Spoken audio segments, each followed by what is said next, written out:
예, 시청자 여러분 한 주 동안 잘 지내셨죠? 신윤입니다. 이해랍니다. 어, 지난 19일 날 발표된 여론조사고요. 예. 7월 16일부터 18일까지 전국 18세 이상 1000명을 대상으로 전화조사와 인터뷰 방식으로 실시한 한국갤럽의 자체 정례 여론조사를 보면은요. 예. 이거 제가 왜 말씀드리는지 아세요? 이거 안 하면 방송통신심의위원회에 걸립니다. 그래서 제가 이걸 말씀을 드리는 겁니다. 옛날에는 네. 자막으로만 나가면 괜찮았어요. 근데 요새는 바뀌었군요. 음성으로까지 해야 됩니다. 네. 그래서 제가 여러분한테 말씀드리는데 뭘 말씀드리려고 하냐면 이 한국갤럽의 여론조사를 보면 윤석열 대통령의 지지율이 전주 대비 4%포인트나 올랐습니다. 네. 그래서 이제 29%가 됐는데요. 이 4%포인트가 왜 갑자기 올랐을까? 이거 가지고 여러 가지 분석을 해보면 가장 중요한 이유, 어쩌면 유일한 이유가 될 수도 있는데요. 바로 체코 원전의 우선 협상 대상자가 됐기 때문에 그렇다라는 분석이 많죠. 네, 맞습니다. 온 국민이 15년 만에 쾌거에 굉장히 기뻐했습니다. 그런데 이제 우리가 살펴볼 것은 이제 추가 수주 이런 얘기도 나오고 있거든요. 네. 그래서 이제 지속성이 있을지 또 우리가 기술적으로 짚어볼 내용들은 없을지 오늘 이분과 얘기 나눠보도록 하겠습니다. 주간대 정동욱 교수님과 함께합니다. 안녕하세요, 교수님. 아이고, 네, 안녕하십니까. 안녕하세요. 네, 반갑습니다. 네, 불러주셔서 감사합니다. 아이고.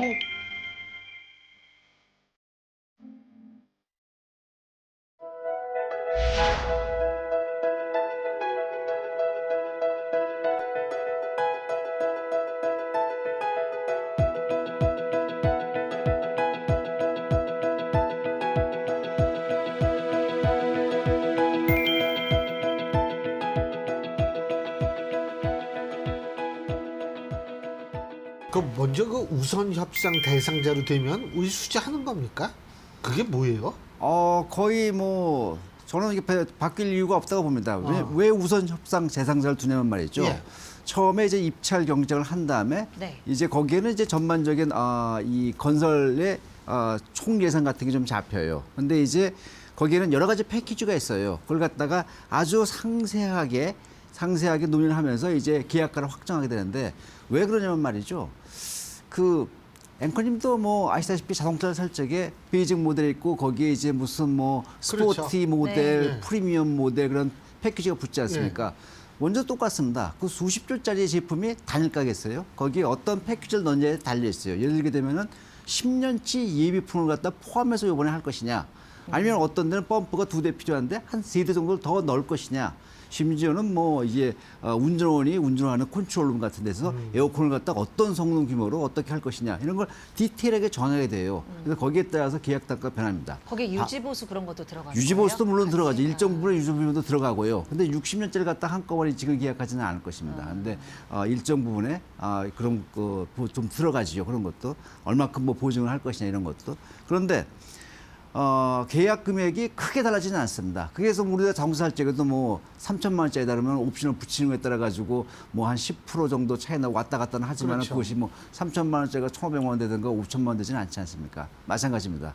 그리고 제가 바뀌지 않을 것인 건 뭐냐면은 체코 정부는 2036년에 원전을 갖다 가동시켜야 돼요. 그래야지만 자기네들이 필요한 전력수를 맞출 수가 있거든요. 근데 지금 이걸 갖다가 바꾼다면은 그걸 맞출 수가 없어요. 그러면 어떤 대체 전원 같은 걸 넣어야 할 텐데 그 비용이 만만치 않습니다. 그러니까 체코 정부로서는 최적의 파트너를 만났고 2036까지 자기가 필요한 전기를 갖다 받아야 되니까 그리고 이제 계약을 갖다가 협상을 통해 가지고 이제 패키지를 완성하는 거거든요. 그렇기 때문에 그 과정이지 이것이 바뀌거나 그럴 일은 없습니다. 그러니까 늘어나는 전력 수요 충당하려면 무조건적으로 그쪽에서도 성사해야 되는 계약인 거니까 큰 이변 그럼요. 없으면 그럼요. 이게 당연히 여유가 없어요. 이어가는 이게 여유가 거고. 없기 때문에 이거는 네. 내년 3월에 네. 계약이 되는 거는 뭐 단언합니다. 그 교수님 미국 특허 얘기 나오는 거는 뭐예요? 그거는 변수 안 될까요? 무슨 특허요? 미국에서 예. 네. 그 정확히 얘기하면은 이것이 웨스팅하우스가 수출 통제를 걸은 것이에요. 왜냐하면은 웨스팅하우스가 해외에 수출하려면은 미국 정부의 수출 통제에 승인을 받아야 됩니다. 근데 그게 이제 우리 기술에 포함이 돼 있나 보죠? 그 부분이? 맞습니다. 근데 우리나라도 마찬가지도 이제 수출하려고 되면 원자력은 이게 전략 기술에서 우리나라 정부의 수출 통제를 받아야 되는데 네. 웨스팅하우스는 이런 것이에요. 자기가 이제 미국 정부의 수출 통제를 받는데 한국도 웨스팅하우스의 기술에 근거를 뒀으니까 미국 정부의 미국 정부의 수출 통제를 받아야 된다라고 한 것입니다. 그래서 이게 엄밀하게 얘기하면 이게 지적재산권이라고 얘기할 수 있는지는 약간 좀 애매한데 어쨌든 그렇게 소송을 걸었습니다. 그런데 미국 연방지법에서 웨스팅하우스 네가 시비 걸 주제가 안 된다. 이거는 미국 정부가 이의를 걸면 걸 수 있지만 너는 아니다 했는데 미국 정부는 그다음에 아무 얘기가 없어요. 우리 또 원전 동맹도 하기로 했지 않습니까?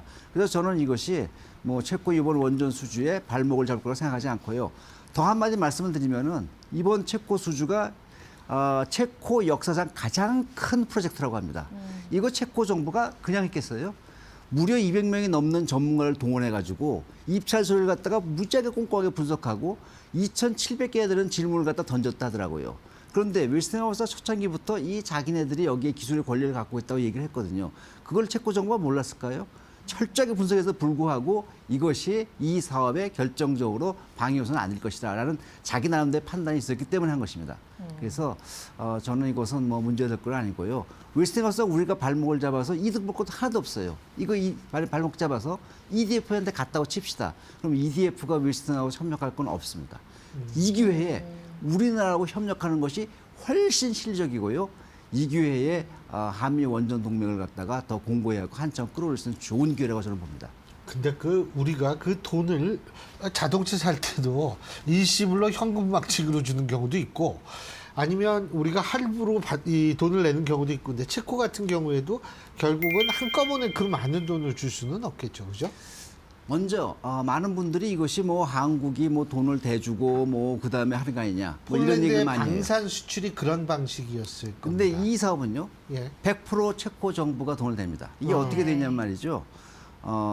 체코 정부가 이 원전 사업을 하기 위해서 체코 정부 입장에서는 체코에 있는 전력회사에 투자하는 거예요. 거기다가 전력회사에다가 돈을 갖다가 대여해 주는데 그 대여해 주는 그 투자를 갖다가 EU로부터 승인을 받습니다. 왜냐하면 EU 내에서는 아마도 그런 걸 승인을 받아야 되는 것 같아요. 왜냐하면 EU는 이른바 텍소노미로서 네가 어떤 경제 활동을 하든지 그것이 EU 텍소노미에 들어가야 되거든요.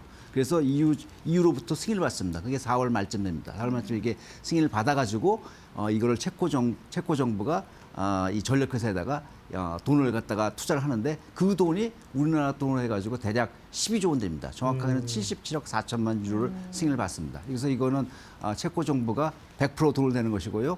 그 다음에 두 번째도 체코가 그런 방식으로 EU의 승인을 받겠다. 그러고 있습니다. 한마디 더 말씀드리겠습니다. 네. 만에 하나 체코가 우리한테 돈을 뭐 빌려달라고 요구하거나 아니면은 좀 일정 부분 투자를 갖다 해달라고 할 적에도 이거는 정확하게 OECD의 원자력 투자 룰이 있습니다. 거기에 의하면은 공정한 이자를 붙이게끔 되어 있습니다. 왜냐면은 유럽이라는 나라는 상당히 그런 시장 경쟁 체제가 잘 돼 있는 나라예요. 그렇기 때문에 누가 불공정하게 뭐 들어오거나 그러면 안 됩니다. 뭐 저리로 어쩌고 안 됩니다. 왜냐면 OECD 룰에 의해 가지고는 공정한 이자를 붙이게 되기 때문에 뭐 지금 뭐 우리나라가 거의 무상에 가깝게 돈을 냈다 이런 거는 있을 수가 없는 얘기입니다. 불공정 거래에 걸립니다. 교수님, 우리 이 K 원전 기술력이 뭐 증명이 돼 있잖아요. 네. 우수하다는 얘기는 참 많이 들어왔었고 그런데 제가 일단 놀랐던 거는 알고는 네. 있었지만 15년 만에 수출이라는 거. 그러니까 이전 정부에서도 사실 원전 수출에 대해서는 나쁘지 않은 스탠스였다고 저는 기억을 하거든요. 그리고 그 전 정부도 당연히 그렇고 현 정부도 그렇고. 네. 근데 왜 이게 15년 만에 이렇게 이루어진 거예요? 시기적으로? 2009년에 우리가 UAE 수출에 성공합니다. 그리고 그 당시에 드디어 이제 전 세계적으로 원전 붐이 막 일어나려고 했습니다. 그게 참 아쉽습니다. 이게 체르노빌 사고가 1986년에 일어났는데 그 후로부터 거의 25년째 일어났습니다. 2011년에 뭐가 일어났습니까? 아, 그때 터졌었죠. 일본 후쿠시마 쪽에서. 사고가 났습니다. 예. 그 후쿠시마 사고 때문에 전 세계 원자력 산업계가 일종의 동면기에 들어갑니다. 심지어 중국마저도 원전 건설을 갖다가 좀 천천히 해보겠다, 슬로우다운 하겠다 이렇게 나옵니다. 그래서 이게 가라앉았습니다. 그러니까 제가 일본에 대해서 좋은 감정을 갈 수가 없습니다. 그러면은 좀 사고라도 하고 원자력 산업계 사고라도 하고 나왔을 텐데 좀 아쉽습니다. 그리고 그 후쿠시마 원전은 지진 때문에 이렇게 된 게 아니라 해일이죠. 지진 해일 때문에 쓰나미 때문에 발생한 것이죠. 예. 그런데 어쨌든 그 이후에 2016년, 17년쯤 돼가지고 다시 원전 산업계가 기지개를 켭니다. 그때 휩쓸고 나온 건 러시아입니다. 러시아가 막강한 작업력을 갖고서 터키, 이집트, 방글라데시 뭐 이런 데다가 계속해서 원전 사업을 뿌리고 아니 가져갑니다. 자기네가 체르노빌 자기네 시스템으로 체르노빌 사고가 난 거 아닌가요? 나름대로 바꿨다고 주장하는 모양이죠.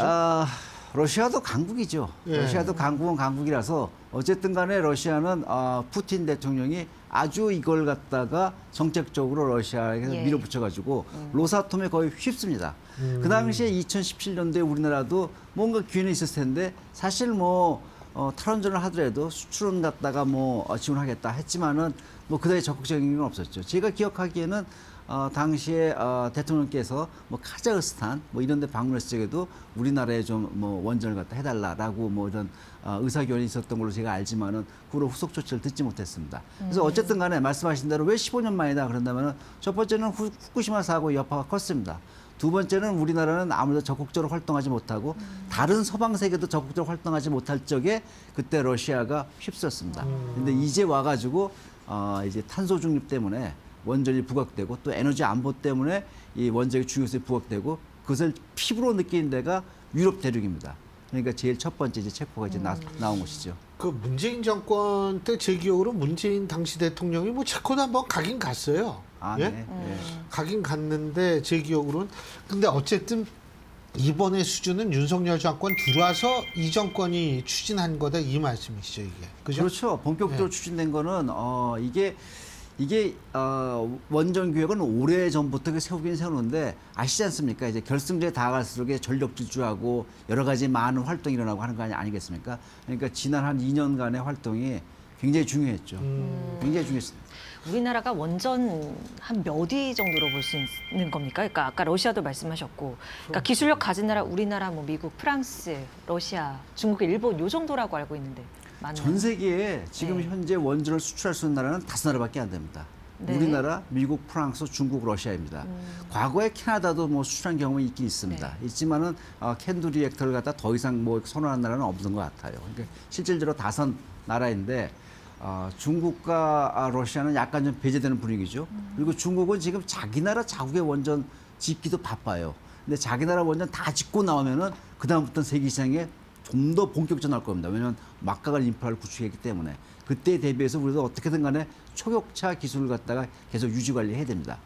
러시아 같은 경우는 많이 배제됐죠. 그러니까 사실은 어디 가나 앞으로 어떤 원전 사업에 가서 부딪히는 거는 우리나라 그다음에 프랑스, 미국 3파전이 될 것입니다. 3파전이 돼서 근데 이번에 우리가 이걸 했다는 거는 또 좋은 또 실적이 되지요. 그러니까 여쭤본 이유가 이제 뭐 추가 수주할 수 있냐, 이제 다시 원전 붐 일으면 그만큼 우리가 할 수 있는 여력이 있나, 추가 수주 같은 얘기를 많이 하더라고요. 그래서 여쭤봤어요. 얼마나 네. 다른 나라들을 제쳐야 되는지 궁금해서.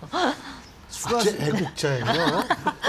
추가 수술을 할 수 있냐고 질문하시면은 당연히 할 수 있지요. 네. 근데 이게 원전이라는 건 말이죠. 네. 일종의 이게 사실 기업 간의 경쟁이거든요. 우리나라 같은 팀 코리아, 한수원을 갖다 주는 팀 코리아, 프랑스는 이제 EDF가 대표에서 나왔는데 일종의 월드컵 게임하고 좀 비슷해요. 이게 국가 대항전 비슷합니다. 그래가지고 여러 가지 변수가 많습니다. 그래서 우리나라가 브라질하고 붙어도 우리 국민들은 우리나라가 이길 거야. 너 어디다 돈 걸래? 그러면 우리나라에 돈 걸지 않습니까? 어떨래?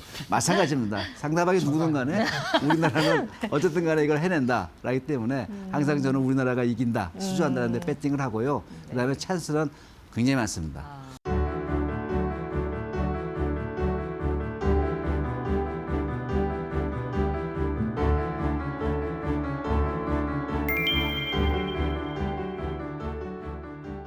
네. 자, 지금 찬스가 많다고 말씀하셨는데 사실 말이에요. 지금 민주당이나 이쪽은 아직도 재생에너지 RE100. 근데 좀 신기한 게 RE는 스펠링인데 영문인데 100은? 왜 100은 우리나라 말로 하는지 전 그건 잘 모르겠어요. 근데 우리나라에서 RE100이라고 얘기를 하죠. 맨날 이거 얘기를 하면서 재생에너지 뭐 이런 얘기를 하거든요. 자, 제가 교수님께 여쭤보고 싶은 게 지금 전 세계가 다시 원전을 많이 짓는 추세입니까 아닙니까? 짓는 추세입니다. 이거는 아주 확실합니다. 확실하게 세계 여러 나라들이 지금 새롭게 원전을 갖다 도입하려고 하는데 재생에너지보다 원전을 도입하기가 어려운 거는요. 재생에너지는 그 인프라 시설이 그렇게 크지 않아도 할 수 있어요. 사실은 뭐 일반적인 건설 토목공사 비슷하거든요. 근데 원전을 하고 싶어도 그 인프라가 웬만큼 있는 데가 별로 없어요. 하지만 유럽이 어느 정도 인프라가 있기 때문에 원전이 가장 적극적이고 유럽이 가장 적극적이고 우리가 진출 가능하다는 말씀을 좀 드리고요. 원전과 재생의 그 에너지 갈등은 특히 우리나라에 좀 심합니다. 아마 세계적으로도 제일 심하지 않을까 뭐 이렇게 저는 생각을 하는데요. 그런데 탄소 중립을 가기 위해서는 우리가 무탄소 에너지를 써야 되는데 그 무탄소 에너지로서 인류가 가진 건 두 개밖에 없어요. 원전과 그다음에 재생. 수소를 말씀하셨는데 수소도 사실은 그건 2차 에너지거든요. 원전과 재생을 써가지고 만들어야 되니까. 그러니까 이 두 개를 어떻게 조화 있게 만들어 갈 것이냐. 이것이 관건인 것이에요. 근데 두 개가 흡사 대결의 프레임처럼 뭐 아니면 도인 것처럼 이렇게 프레임을 짜는 거는 매우 나쁩니다. 매우 나쁘고 제가 느끼는 건 뭐냐면은 원전을 주장한 사람들, 재생을 주장한 사람들 그런 얘기를 할 수가 있는데 이것이 정치권에 가면은 조화가 되는 게 아니라 화합이 되는 게 아니라 더 증폭이 돼요. 증폭이 되니까 이제 애들끼리 싸우게 되면 부모가 나서가지고 이걸 화합하고 말려야 되지 않겠습니까? 부모 싸움이 더 커지는 것이에요. 매우 안 좋습니다. 그러니까 사회적 갈등은 더 커지고. 그래서 이번 체코 원전 수주가 저는 이게 우리나라에 깊게 박힌 이 에너지 갈등을 해소하는 그런 계기가 됐으면 정말 좋겠습니다. 아니 사실 지금 유럽 같은 경우도 지금 네덜란드, 스웨덴 뭐 이런 데서 더 짓겠다 그러는 거 아닙니까? 맞습니다. 프랑스는 원래 원전이 세계에서 제일 많은 국가 중에 하나죠. 맞습니다. 56개 지금 갖고 있는 걸로 아는데요. 미국 다음입니다. 이 서방 국가 중에서 미국 다음인데 예. 당초 마크롱 대통령이 집권했을 적에 원전의 비중이 너무 높다. 원전의 비중을 좀 낮추겠다. 그리고 재생을 늘리겠다고 했어요. 그러다가 선회했습니다. 아니다. 우리가 원전을 갖다 더해야겠다. 그래가지고 마크롱 대통령도 2050년까지 무려 12개 원전을 갖다가 짓겠다고 이렇게 선언을 했지요. 우리나라는 그런 선언은 아직 없습니다. 2050 탄소 중립을 가기 위해서는 어떤 에너지 로드맵을 만들어야 돼요. 목표는 있지만 우리는 아직 경로가 없어요. 그래가지고 제 생각에는 이번 정부에서 그런 에너지 2050 탄소주를 맞추기 위한 에너지 경로를 좀 만들면서 그러면서 믹스를 어떻게 가져갈 것인가 논의가 좀 됐으면 좋겠습니다. 아니 솔직히 지금 요새 뭐 AI 얘기 떠드는데 그 AI가 전기를 좀 많이 잡아먹습니까? 굉장히 맞아 먹습니다. 거기에다가 네, 뭐 네. 전기차로 바꾸자며요. 네. 전기차의 전기는 어디서 납니까? 맞습니다. 예? 예. 그러니까 이게 뭐 재생에너지 뭐 이런 거 다 좋아요. 이론적으로 따지면. 현실적으로는 전기 소모가 점점 많은 방향으로 모든 것이 진척이 되고 있는데 예? 네. 이 재생에너지만 가지고 얘기를 해도 되나 이런 생각이 들거든요. 재생에너지가 그게 실제적으로 어느 정도까지 커버가 된다고 보십니까? 그 에너지 믹스는 여러 가지가 이제 영향을 주게 되는데요. 네. 뭐 경제성도 영향을 주고요. 그다음에 이것이 탄소 중에 얼마큼 기여할 것이냐 환경성도 영향을 주고 그다음에 공급 안전성도 영향을 줍니다. 원전 같은 경우는 경제성과 공급 안전성이 좋아요. 하지만 아시다시피 국민 수용성은 이게 그 원전이 아무리 봐도 재생에너지가 좀 떨어집니다. 그다음에 재생에너지의 강점은 뭐냐면은 연속해가지고 이걸 빠른 시간 내에 증가시킬 수 있다는 것이에요. 하지만 원전은 한 10년 걸리지 않습니까? 그러니까 항상 좀 기다렸다가 또는 미리 계획을 세워서 가야 되는 그러한 또 불리한 점이 있습니다. 그래서 두 개가 조화로 가야 되는데 그럼 무엇이 적정한 에너지 믹스일 것인가? 이거는 좀 분석을 해봐야 됩니다. 그래서 쉽게 얘기할 수 있는 건 아니고요. 대개의 경우 OECD 국가들 보게 되면은 어느 한 에너지원 갖고 탄소 중립을 가는 나라는 없습니다. 뭐 예를 들게 되면은 프랑스 같은 경우에는 원전과 재생을 갖다 7대 3으로 가져가고 있고요. 스웨덴 같은 경우는 현재 재생과 원전이 3대 7 그 반대 방향인데 원전을 더 늘리겠다 하고요. 독일은 재생 100% 가보겠다라고 하고 있는데 사실은 전력에서 나오는 1kWh당 생산되는 탄소량을 따지게 되면은 독일은 한참 좀 멀었습니다. 하지만 독일은 프랑스로부터 전력을 예전에 수입을 해다 썼거든요. 지금도 수입합니다. 예. 지금도 그렇게 자기가 전기가 필요할 때 재생에너지는 전기는 우리가 필요할 때 우리가 써야 되는데 재생은 그 반대예요. 내가 전기 낼 때 너 전기 써라 이거거든요. 그러니까 우리가 필요할 때 전기가 없으니까 이게 수입할 수밖에 없죠. 이게 어찌 보게 되면 애완견하고 비슷해요. 이게 애완견이 사실은 사람을 위해 가지고 해야 되는데 우리가 집사가 되잖아요. 우리가 애완견을 위해서.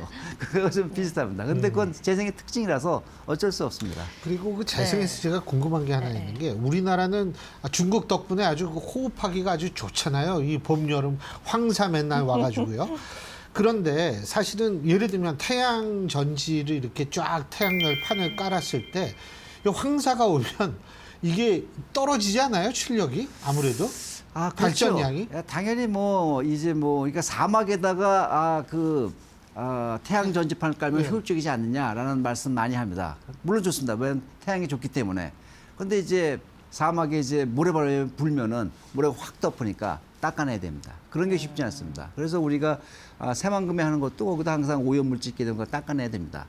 그럼에도 불구하고 사실 재생에너지는 편리해요. 우리 주변에 바로 깔 수가 있고 그런 원전에 갖지 못한 장점이 있습니다. 그래서 그러한 장점을 이용하고 단점, 가능성 문제는 원전으로 보완하고 이러면서 만들어가야 되는 것입니다.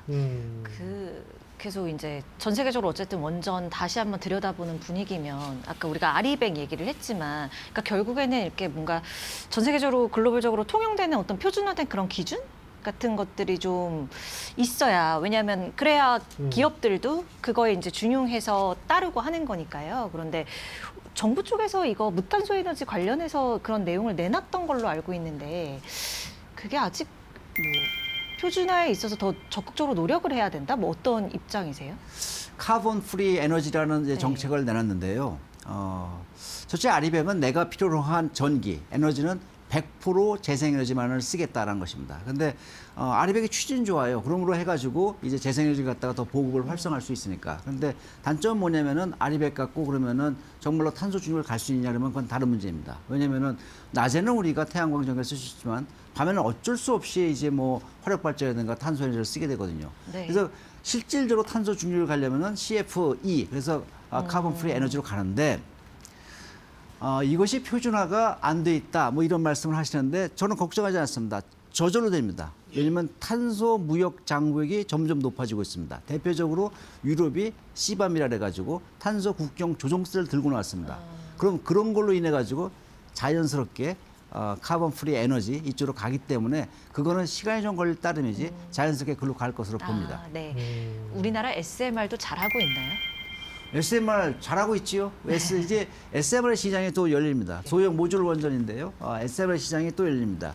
예상컨대는 2030년대 뭐 한 중반쯤 될 거라고 보는데 영국은 이제 최초의 영국에서 짓겠다고 하는 SMR 최초의 인허가 신청을 받았습니다. 그러니까 이제 나가고 있고요. 스웨덴 또 적극적이고 그다음에 카나다 온타리오 하이드로도 2028년까지 SMR 갖다 넣겠다 나오고 있습니다. 우리나라는 약간 늦은 감은 있습니다. 2028년도까지 표준 설계를 개발하고 이번에 전력 수급 계획 그 실무안에서 처음으로 2035년까지 SMR 갖다가 준공해 보겠다. 그럼 2034년 하반기 때 첫 번째 모듈이 들어갑니다. 먼저 들어가게 되면은 기술을 실증할 수 있기 때문에 충분히 저는 가능하고요. 우리나라는 그 500원짜리 동전 갖고 울산 미포 조선소를 세운 나라입니다. 맞아요. 우리 이게 던져놓고 하면 체코에 술을 딴 거는 말이죠. 가장 큰 원인은 사람들이 뭐 가격 경쟁이 좋았다, 뭐 어쩌다 하지만은 가장 컸던 거는 신뢰라고 하더라고요. 프랑스가 체코의 신뢰를 얻지 못했다. 이런 외신 보도가 있더라고요. 그만큼 우리나라가 신뢰가 있는 나라입니다. 그래서 한국이 한다고 하면 전 세계가 진지하게 바라봅니다. 그래서 SMR도 저는 성공할 것으로 봅니다. 근데 그 SMR 반대하는 사람도 많더라고요. 또 뭐 위험하다 그러고 뭐. 세상에 모든 사람이 다 찬성하는 그런 기술, 모든 사람이 다 찬성하는 그런 사업은 없습니다. 당연히 그렇죠. 반대하는 분들도 계시고요. 그 반대의 목소리를 갖다가 잘 새겨 들어가지고 위험을 회피하고 그다음에 사업을 안정적으로 가고 더욱더 기술 개발에 매진하는 것이 그것이 엔지니어의 역할이라고 봅니다. 그 앞서 교수님께서 이번 원전 수출이 좀 우리나라에 있어서 아주 해묵은 에너지 갈등을 좀 해소하는 계기가 됐으면 좋겠다 이렇게 말씀해 주셨잖아요. 그런데 이제 국회에서 뭐 방패물 처리 특별법, 입법 뭐 이런 얘기 하던데 이거 관련해서는 좀 어떻게 보세요? 그걸 저는 왜 안 해주는지를 모르겠습니다. 방사선 폐기물, 고준위 폐기물 방사성 그런데 폐기물. 이게 사용후 해결료를 갖다가 이제 우리가 사는 생활 공간에서 영원히 격리하자는 것이거든요. 이미 나와 있는 것이에요. 이거는 이미 나와서 우리가 혜택을 본 거에 대한 부산물을 갖다가 우리의 생활 공간에서 완전히 격리하자는 것인데 맨날 그 사용후 해결료 위험하다 이러시는 분들이 그걸 반대해요. 위험하니까 땅속 깊이 묻겠다. 근데 반대하면 어쩌란 말입니까? 그다음에 또 사용 해결을 갖다가 10만 년 동안 보관할 수 없어서 불안하다 말씀하십니다. 그런데 말이죠. 스웨덴에서 사용 후 해결료 처분장 그 안전 분석을 해보니까 이것이 어떠한 가혹한 조건에서 한다 하더라도 이 사용 후 해결료에 있는 방사 물질이 지상에 나온 데까지는 5만 년 걸린다고 합니다. 그 기후 변화 때문에 2100년까지 76년 남았습니다. 그러면은 앵커님은 76년 앞을 걱정해가지고 여기에 내가 몰입을 하겠습니까? 아니면 5만 년 후에 어떻게 될지 모르는데 거기 하겠습니까? 이건 선택의 문제입니다. 무엇이 중한디? 라는 말이 있습니다. 정말 중요한 것에 전력 투구를 해가지고 그걸 해결한 다음에 그 다음에 다른 대안이 없는지를 찾아보는 것도 충분합니다. 그런데도 불구하고 사용 해결을 갖다가 자꾸 이렇게 하는 것은 전 너무나도 아쉽고 이해하기 어렵습니다. 사실 그 방사성 폐기물 처리하는 거 그때 옛날에 저기 부안 지역에 하려고 했다가 그것도 고준위가 아니라 중저준위 폐기장이었었는데도 엄청난 반발에 부딪혀 결국 경주 쪽에 만들었을 경주 거예요. 같죠. 그죠? 예.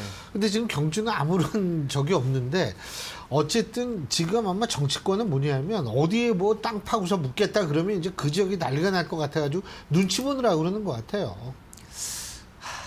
이게 정치권이 나서서 해결해 줘야죠. 근데 정치권이 만약에 그런 문제 없이 다 해결된 걸 했으면 정치가 뭐가 필요 있겠습니까? 예. 그렇죠. 그 교수님 아세요? 우리나라 국회의원들이 대한민국 1인당 GDP 대비 그 사람들이 받는 월급이 1인당 GDP의 4배입니다. 예? 월급이. 네. 연봉이 1인당 GDP의 4배입니다. 미국이나 영국은 2배밖에 안 돼요. 그래서 근데 그 정도로 이 월급을 많이 받으시는 분들이 참 한심해요. 제가 볼 때는 뭘 하고 있는지 저도 아주 궁금해요. 예? 그래서 바로 그런 아주 중요한 문제들을 빨리 해결해야 되는데, 좀 그 교수님 같이 작게 전문가들이 좀, 열심히 말씀을 해주셔야죠.